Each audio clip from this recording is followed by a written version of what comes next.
Hello, my name is David Zock. I am a musician and I'm also an abolitionist. I have a rock band called Remedy Drive, which is my day job, and I volunteer with a counter-trafficking organization called the Exodus Road. My role at the Exodus Road is that of an undercover operative. I go into red light districts to find evidence of sex trafficking. Sometimes it's in the jungle, sometimes it's in the mountains. I've been to Latin America and Southeast Asia. We use covert camera gear. We use cyber forensics technology to find evidence of sex trafficking, and then use that evidence to partner with local authorities to make raids that will result in arrests of these cartels and these mafias and these punks that are selling our daughters and sons, but also the rescue and the freedom of these girls and boys that are so precious to me. And when we do that, it sends a message to crime syndicate networks. It sends a message to somebody that is thinking about going overseas to buy somebody that's underage. Somebody's watching. Even when the whole world is looking the other way, someone is looking, somebody's paying attention and is looking out for these precious girls and boys. And that's what the Exodus Road does.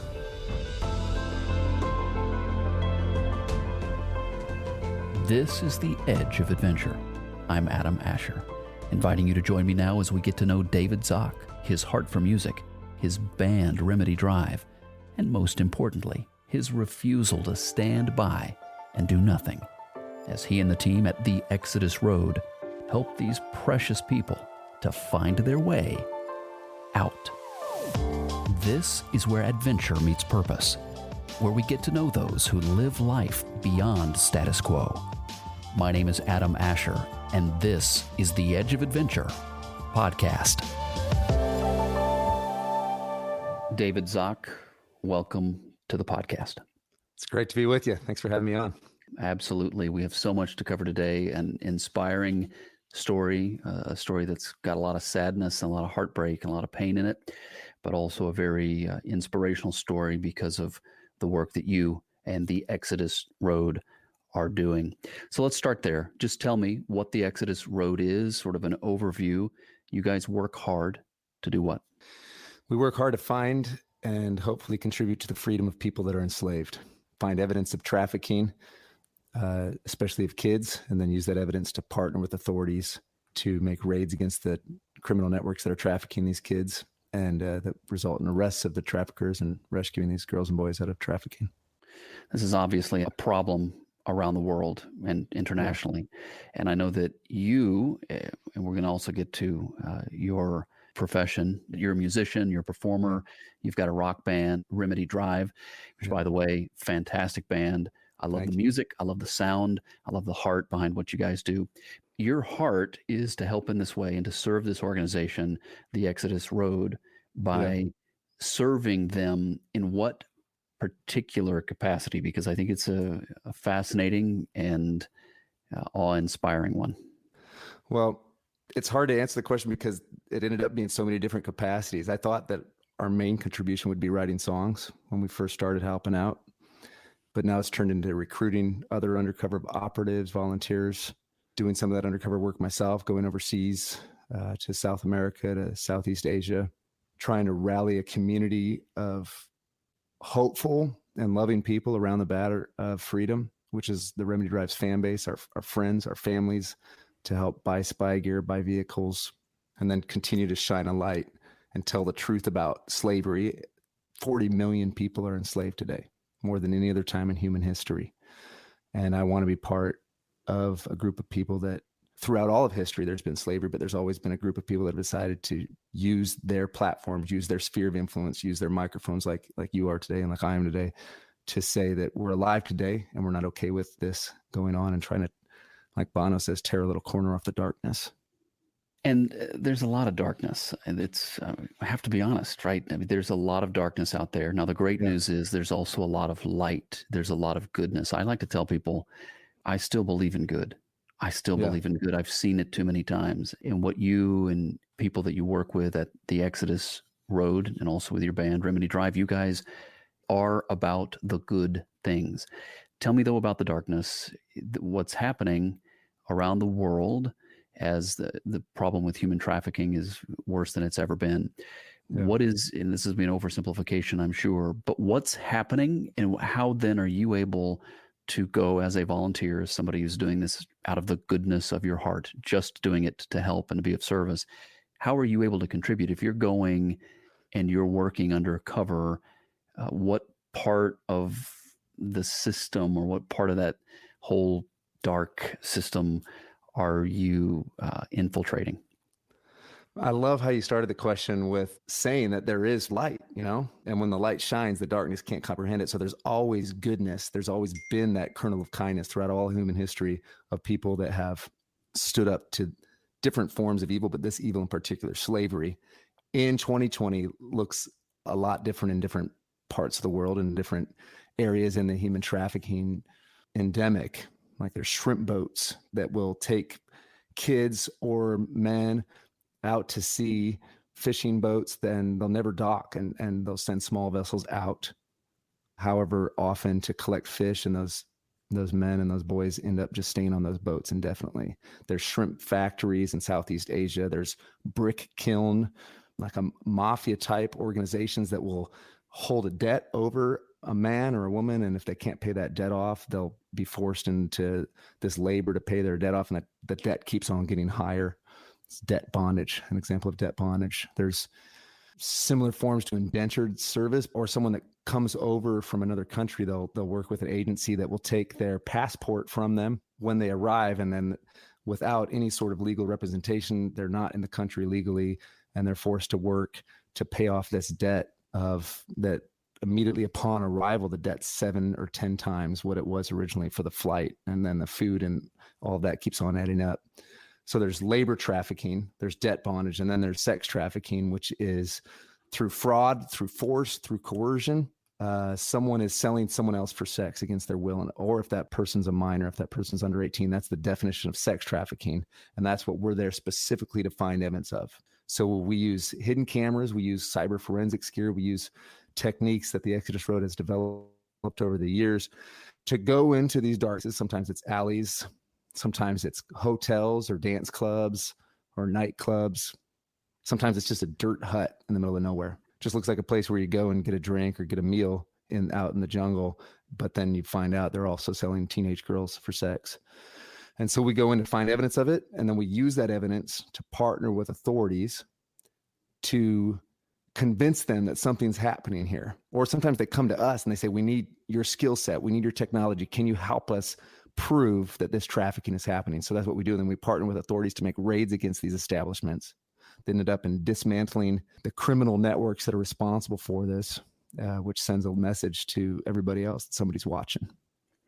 My guest today for the Edge of Adventure podcast is David Zock, and he is joining us on behalf of the Exodus Road. And you can look up more information, find out more at theexodusroad.com, theexodusroad.com. You're also going to find him on social media, and I'm putting the social media handles now for him and his band. And I think you're going to enjoy getting to know him and getting to know the music of his band and also the work of the Exodus Road.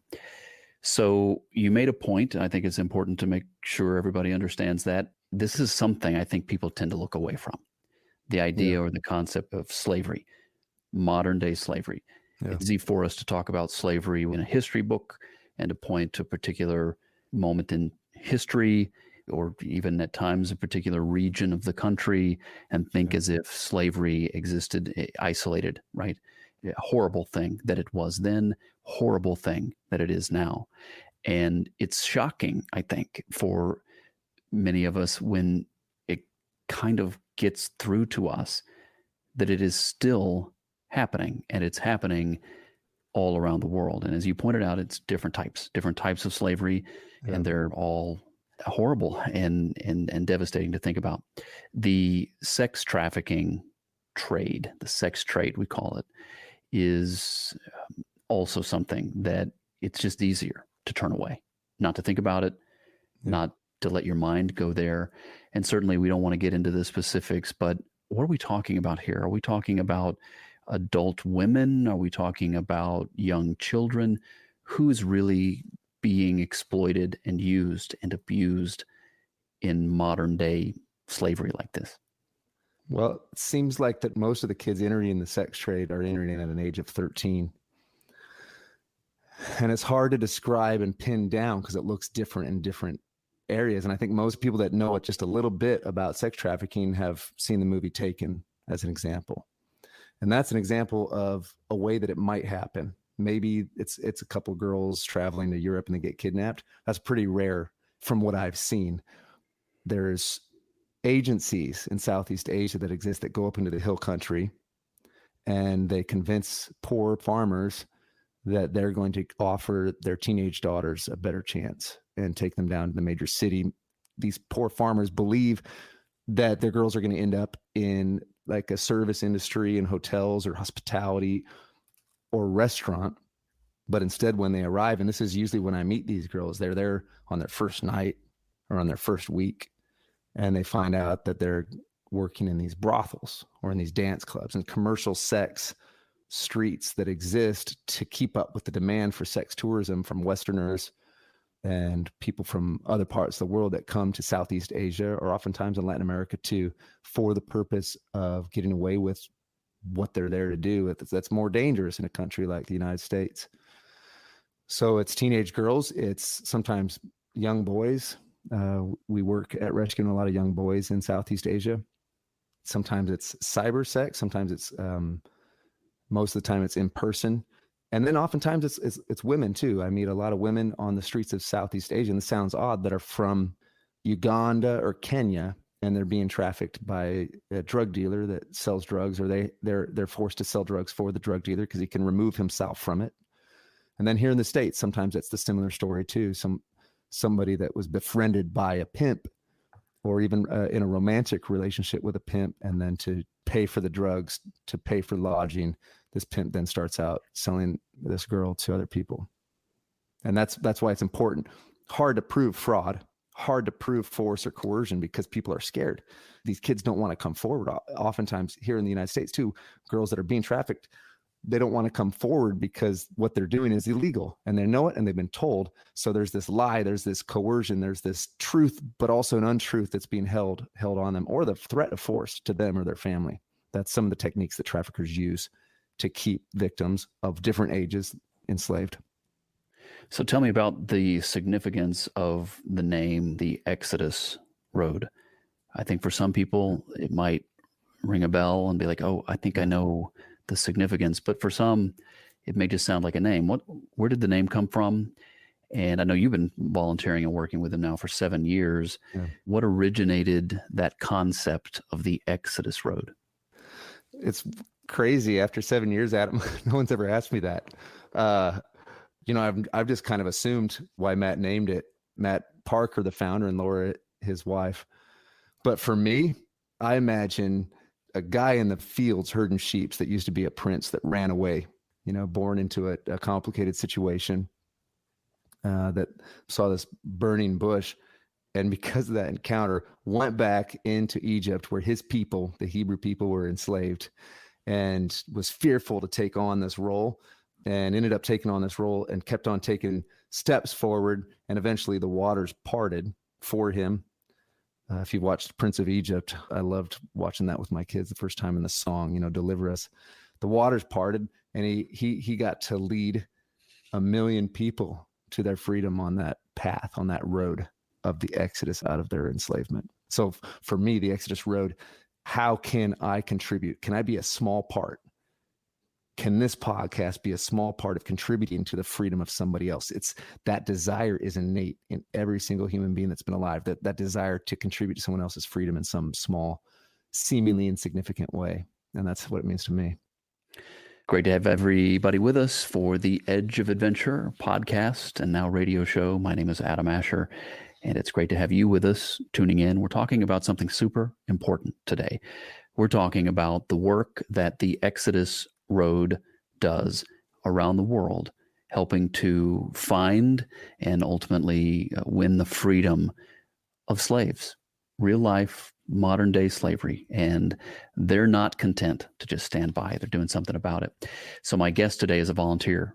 David Zock has been a volunteer with them for 7 years. He has been working with them, and on many occasions he's worked with them undercover, and he's gone undercover, and he's actually posed or pretended to be someone looking to purchase or use one of the slaves, right? And then you guys used the video proof that you get to nab the people, get the authorities involved, and put an end to that garbage, put an end, and hopefully win the freedom too of some precious child. What a horrible thing that it is, and what a wonderful thing that you guys are doing to help combat it. I know that you guys focus on this, and you have really 3 particular ways that you combat human trafficking.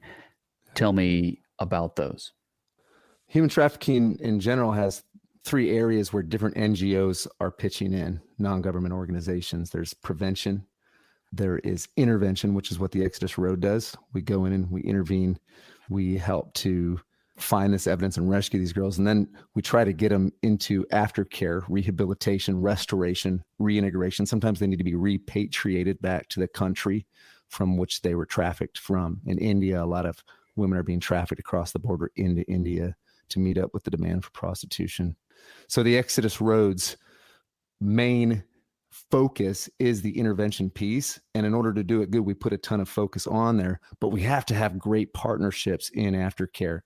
And so we help fund aftercare. We help find and connect through our social workers that help connect women and girls that have been trafficked and boys that have been trafficked with great art therapy, trauma therapy, organizations that know what happens to somebody when they're hurt at such a young age, especially what happens to our minds when we're hurt at such a young age.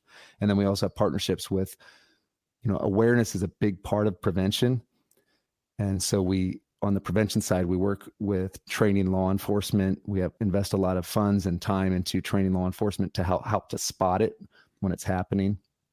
And then as a band, we also get to partake in all those 3 areas too. So sometimes when the band's doing a concert talking about the work of the Exodus Road, we get to partner with an organization here stateside in the United States that's doing aftercare. And then 2 years ago, today, you know how on your feeds show up with the history of 2 years before?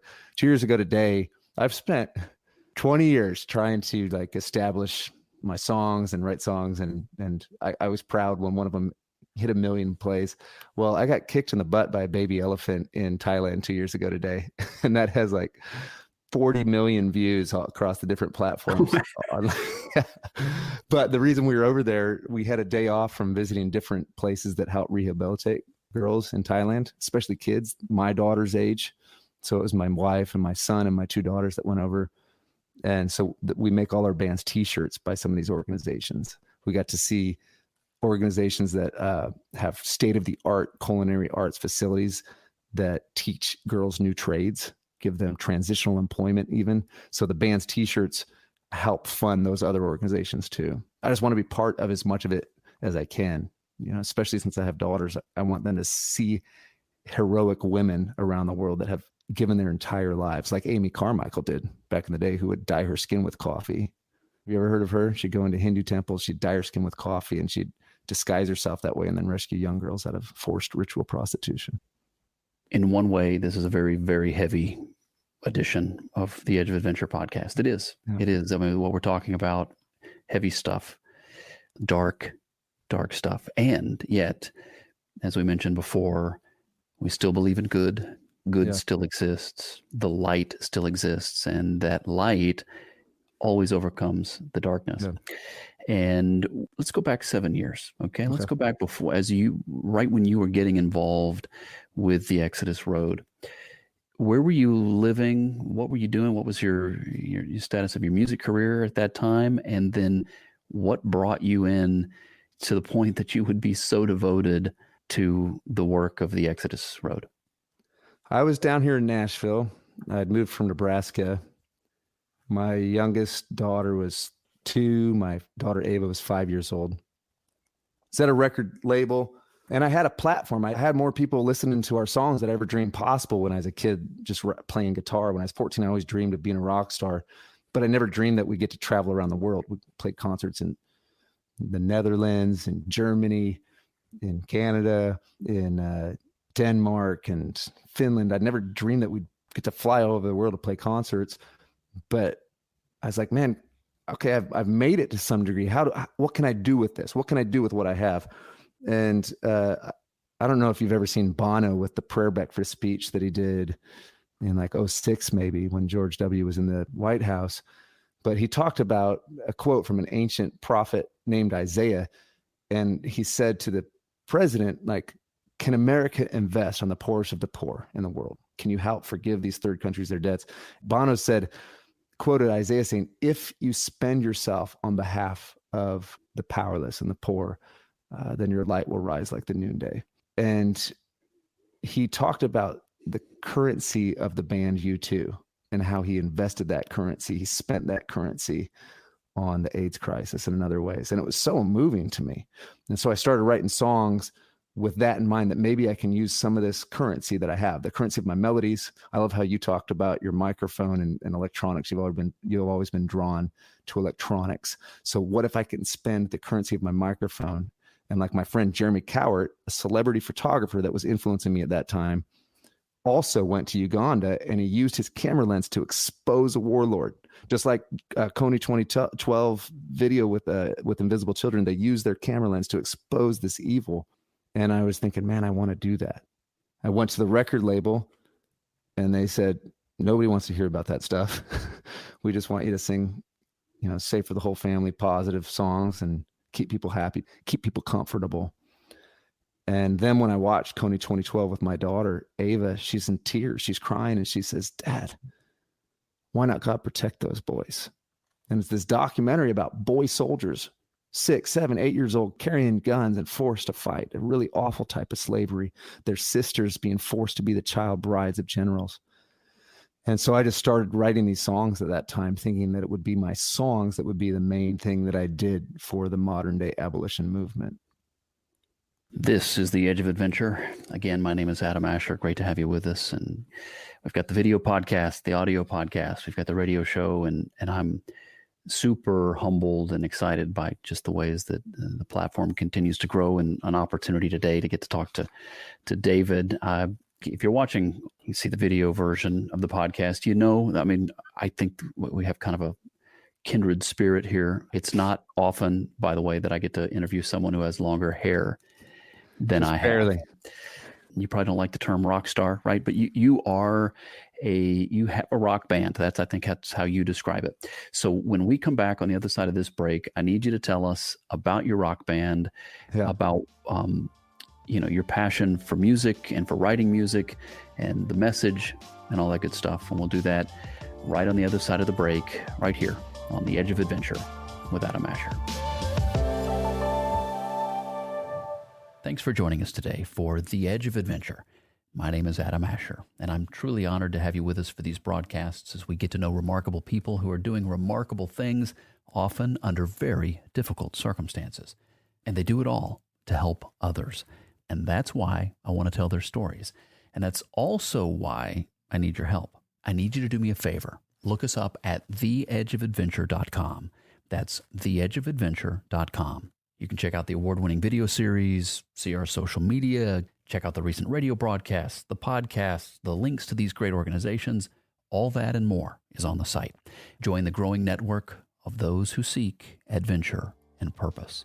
Online at theedgeofadventure.com. That's theedgeofadventure.com. Time now to get back to today's interview right here on The Edge of Adventure. This is The Edge of Adventure with Adam Asher. That's me. Great to have you with us as you join us via the podcast or online on the radio.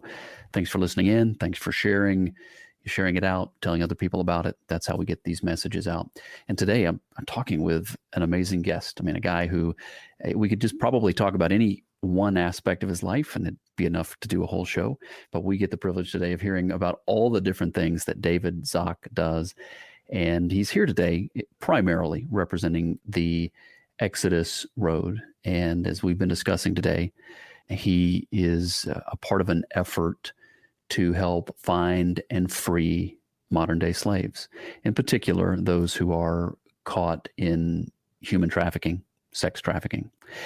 So we've learned a lot about that. We'll talk more. There's so much to be said there, but I do want to put it into perspective.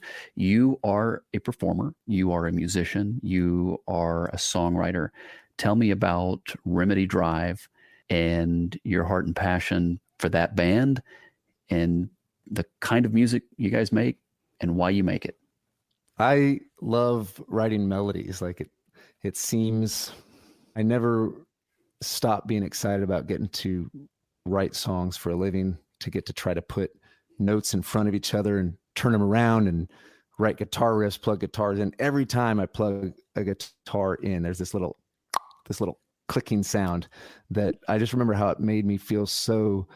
It was just like magic when I was a teenager. The first time I started playing electric guitar, there's just something about it. There's something about bending a string and make sounds. You're never sure. Like a guitar solo is always an adventure because you never know what it's going to sound like exactly. It's different every time. And that's why I love music. But I also love music because music's able to say things that words can never say. And rhymes are great and lyric is great and important, but you don't even need it. The music alone is something that can change the world. I think is the closest thing we have to really convincing us that this is something temporary. There's something much more. There's an adventure. I love I think music keeps me on the edge of adventure. So I'm thankful that that's what I've been able to get to do for a living for 20 years. And like I said, I'm really thankful. Like I have a song called Daylight is Coming. I'm thankful I get to travel doing this. And Daylight is Coming. If someone said that in Norway, it would sound different, but you don't realize that a whole audience singing it back to you also sounds different. And that's an amazing experience to have a whole audience sing a lyric that I wrote back to me with an accent at the top of their lungs. There's just no feeling like that in the world. David, there is something in your music, and what I hear purpose. That's what I hear when I listen to your music. And I hear my purpose, I hear your purpose, and I hear you guys calling out to your fans saying, live for something that matters. I don't know. Am I right? Am I wrong? Yeah, for sure. And even if it was an intentional part of a song, I think the songs itself say that anyways, because that's what's in me. I'm longing for it because I'm human. And you're longing for purpose because of the way that you were designed and the way that I was designed, as we all are designed, with this burning fire in our veins, woven into the very fabric of our DNA, this longing to be part of something significant and knowing that it was something that we were designed for. And music just touches on that. Music reminds us of this ancient instinct of astonishment that we had when we were kids. It was astonishing. And I'm trying to remind myself of a song that I was born remembering, a song that you were born remembering, this part of this melody that all of nature is in on, that we feel kind of left out of. And as we grow up, as we grow old, we forget about it. And all of the trappings of success and career and comfort sneak in and drown out that thing that we all have in us that says, there's something for me to be part of that matters. I was designed for it. And a song just can hopefully breathe a little bit of oxygen on that fire, just a little bit, and maybe contribute to reminding someone of this purpose. Reminding me, for sure, it's reminding me you were made for something more. So I don't know if you've heard the song. I literally do say in a recent song, I want to live for something bigger than me. Yeah, I heard it. I did. Which one is that? Stronger than fear. Brighter than apathy is the title. Okay. Brighter than that. Yeah, I heard it. It's awesome. And when I thought of it, again, back to maybe the fact that must have something in common, as I close the podcast and the radio show, that's something that I mention in the close every time, is that we, my group, the people that follow us at the Edge of Adventure, they are people that together as a group, we seek to live beyond status quo, and we seek to live for something that is bigger than ourselves. Yeah. And I think that's a hunger that most people have. Maybe I won't go so far as to say everybody has, but I think most people do, and they look for different ways to fill it, and they look for different things to satisfy it, and to come up with that sense of purpose. Yeah, I challenge people, and where I have found such a joy, I guess, is I challenge people to look for ways. You're writing songs. That's your zone, right? In my zone, I want to tell people, listen, whatever your passion or your gift is, use it. Live an adventurous life. Don't be afraid. Be brave. Push past the things that are holding you back, the things that your routines, the thing push past that. Be brave, and live with purpose. And that is always found in doing something for somebody else. And it might seem like a small thing, it might be a big thing, you don't know, but finding ways to serve others. And that is, David, that's why I reached out to you and wanted to have you on the show, because if we listen and as we look at what the Exodus Road is doing, the organization, the Exodus Road, look them up at theexodusroad.com. Yeah. You see a group of people who have decided they can't stay silent. They can't just look away, which might be easier. They've decided they got to do something. And you joined that work. You've found many different ways to help them out. So Matt Parker is the founder. Matt Parker, I'd love to have him on the show one day. But did he find you? Did you go looking him up saying, hey, how can I be involved? How did that happen? When my daughter said that about the boy soldiers and asked that question, I wrote it into a lyric. And actually in that song, the chorus is, I feel so small under the starlight, because I had that sense of insignificance. Like, even if I could put the whole weight of my band on this, the moral arc of the universe is long, but it bends towards justice, says Martin Luther King Jr. Even if I could put the whole weight of my band and our community, it's still going to be so small compared to the enormity of the problem of slavery. And slavery is one problem in the midst of all these issues that we have on planet Earth right now. So I was already writing that song. I wrote another lyric. I'm a soul inside a body. I'm not a commodity. And this was in 2012. If you rewind to 2008, on the radio in Colorado Springs is my song All Along. And Matt Parker was a youth worker at the time. And that song was meaningful to him. We had never met each other. And so he knew me. He knew my song. I didn't know him. He didn't know that I was writing these songs about the work that he's involved in now in 2012. But he's on his way to Nashville to talk to a bunch of bands and managers. All the other interviews canceled. And so it was an evening dinner that I had with him that I showed up like 10 minutes late to. As unfortunately sometimes is my custom, I just always get behind. And I show up and I say, I want to partner with an organization like this because I'm writing an album about this. And the more I read about what you're doing, Matt, I love it. It's heroic. And then I find out this guy sitting across the table from me has 3 kids. I have 3 kids. And I just had the idea in my head, hey, if I'm going to be singing about this, if I'm going to be representing your organization and talking about it, what do you think about maybe taking me over with you so I can see it with my own eyes and be able to talk about it more accurately, but also have my heart more wrapped up into it? And he said, well, I'm all for that, but you should talk to your wife first. This is The Edge of Adventure. My name is Adam Asher. Great to have you with us as we listen today and share this program in a whole host of different ways. We're on the radio, we're podcasting and video podcasts. So whatever you want to do, however you prefer to watch and join the show, I'm just thankful that you're here. We talk about things that matter. We talk about adventure. We talk about purpose. And today we're talking with a guy who has lived and does live a very adventurous life, a life that is purposeful. And he has a bunch of different things that he does, and he's a super interesting guy. But today we're focusing primarily on a couple of different things. One is his rock band called Remedy Drive. Look him up at remedydrive.com. And if you want to hear his story in particular and hear more about the Exodus Road, then just add at the end of the website there, remedydrive.com/David Zach. And Zach is spelled Z-A-C-H. Okay, David, amazing stories. The Exodus Road, working so hard to make a difference in the lives of these young, in many cases, very, very young children around the world. Tell me now, as listeners, what are the things they could do to help? What are the things they can do perhaps to help you at the Exodus Road, but in general, to help a potential victim?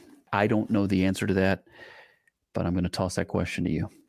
So there are so many people in the bands community, people I meet at my kids' sports games, that have texted Remedy to 51555, which is a great starting point because you'll get updates on your phone when a raid is made that ends in success, that ends in a rescue. So when we rescue 5 kids in India, you'll get a text on your phone that says 5 survivors were rescued in India. Or just 2 days ago, we helped to arrest several traffickers in Latin America. So you'll get those updates. You'll be on the team.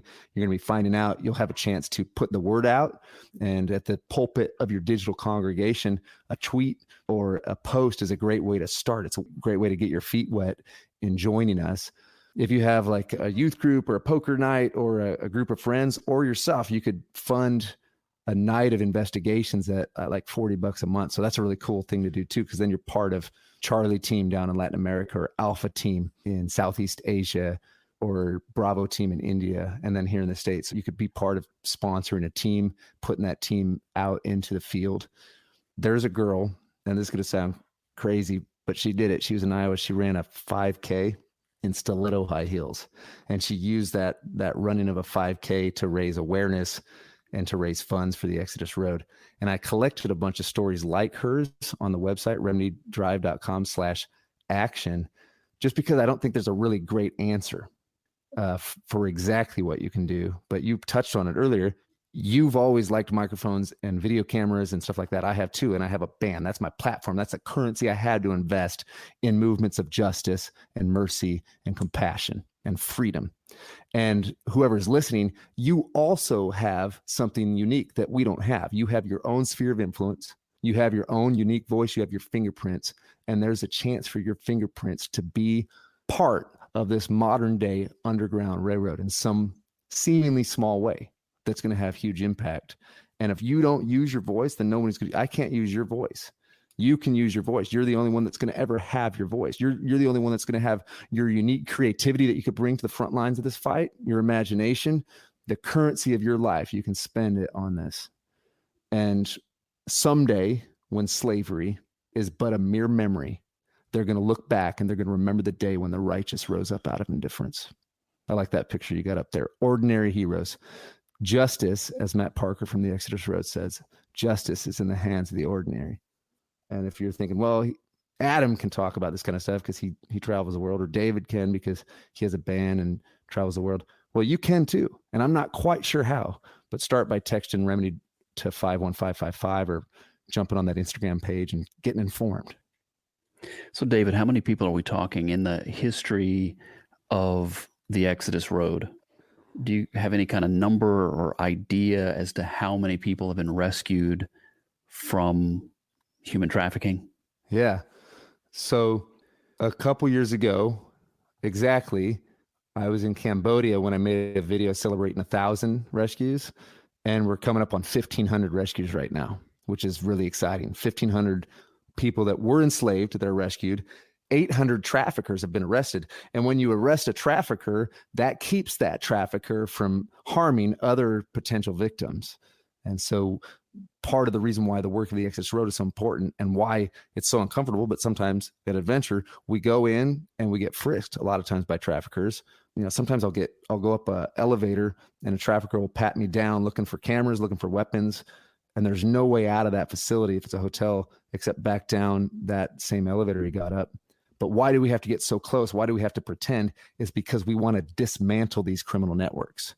We want to send a message to everybody that's partaking in this, whether it's the customers or the traffickers themselves, that this is going to get more dangerous because there's more people like us that are going to be there watching and looking and trying to expose these deeds that they're doing in darkness. David, I like how I'm going to kind of paraphrase what you said. It's not that we can all do the same thing, but we can all do something. And the important thing is to not take the gifts that we've been given and the skills that we've accrued through our lifetime and let them go to waste. Yeah. We should use them and use them somehow, use them for good somehow, just like you guys are doing. So before we wrap up the show, got a couple final questions for you. Tell me, though, about this concept that you have of being a soul, not a commodity. You wrote a song about it, but help us understand what you mean by that. So that song started when philanthropist from Texas, she used her currency, which was money, to help take down and really minimize Joseph Kony's impact on slavery and drive his work into the shadows. But she wrote an article that said sometimes as Westerners, we go over and we put a Band-Aid on a bullet hole. So that's where the song started with. I don't need a Band-Aid for my bullet hole. I don't need a brand name pharmaceutical. Lend me a hand. stay with me in the cold, show me the plan, the way back to the beautiful. And then I named my son Jack because my wife wouldn't let me name him Clive Staples after my favorite author, C.S. Lewis. But C.S. Lewis, his friends, he didn't like his name either. So his friends called him Jack. But he said we're something along the lines of I don't remember the quote. I think he said we're souls inside a body. And then I took that with Frederick Douglass, the abolitionist who wrote the North Star newspaper. He says, the soul that is within me, no man can degrade. So this idea that it's not just skin and bones, somebody in front of us that's being bought and sold. This is a soul, this beautiful design that none of us really quite understand, this immortal essence of somebody else in front of me. And there are people that are reducing them to mere commodities and selling them. And in the music industry, I felt like they were reducing my melodies to mere commodities and shrink wrapping the deepest thoughts from my soul and reducing it to the lowest common denominator. So that was where some of that angst came from too, with that line.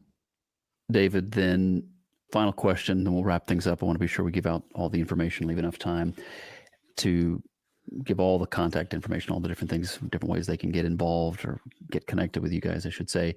But let's wrap it up with this. Okay, we're saying you should do something. The person out there who listens to this says, oh, I know, I'm sure, yeah, but I'm ordinary. I'm ordinary. I can't, what difference can I'm ordinary. Your response to such thinking?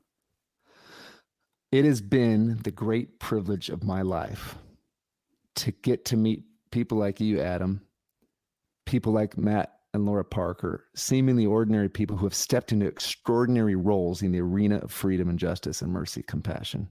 Unlike Liam Neeson's character in that Taken movie that we talked about earlier, I don't possess a particular set of skills. I'm just a songwriter. My wife's a domestic engineer, but I have seen students, I've seen teachers, I've seen doctors, I've seen law enforcement officers bravely step up into a role and do things that they could never imagine themselves doing. I've been undercover with people, a Porsche rally car driver recently, mom of like 3 adult kids that went undercover with me. She stepped into this role because she cared. And there is something about the way you're designed. There's this resilience to you. You have a fire that I'm still discovering in myself. My daughters are bringing it out in me. You have something to offer, and it's not true that you don't. And you're going to hear it from other people. You're going to hear it from yourself that you don't have anything to offer, but you have something to offer. You have an extraordinary contribution to make in these arenas.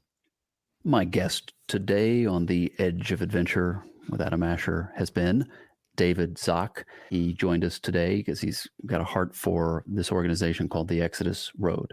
We've learned about them today, an amazing story. We've really only scratched the surface. I encourage you to look up more information about this remarkable organization, what they do, and find out how you can help, how you can be involved. The website is theexodusroad.com. theexodusroad.com. And as mentioned, you can also text the word remedy to 51555. If you want to learn more about David in particular, about his band, and about his heart for people around the world who are caught in horrible slavery, he calls himself an abolitionist.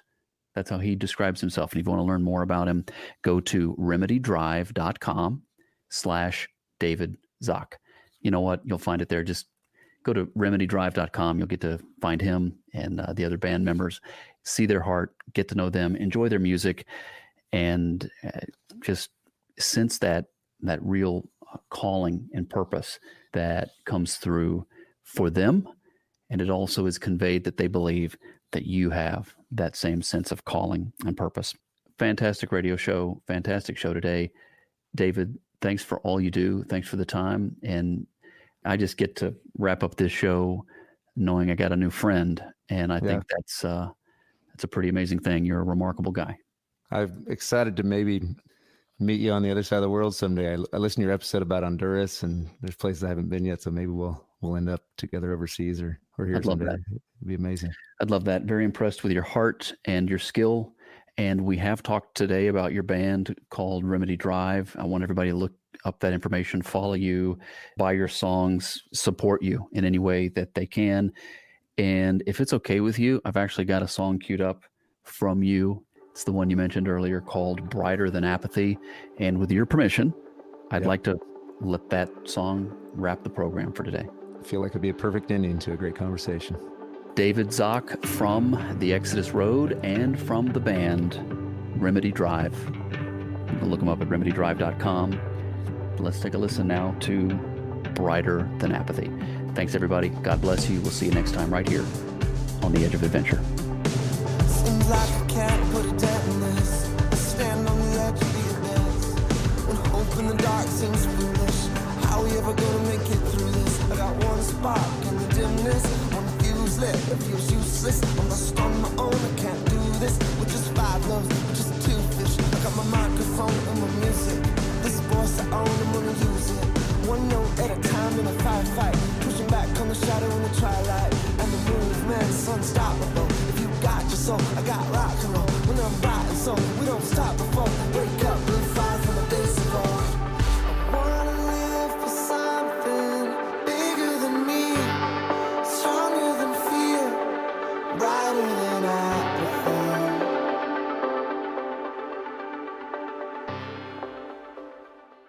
My name is Adam Asher, host and creator of the award-winning video series The Edge of Adventure, which takes us to some of the most remote corners of the globe to witness some of the most inspiring acts of service on the planet. A video series, a podcast, and now a radio show. Check it out at theedgeofadventure.com.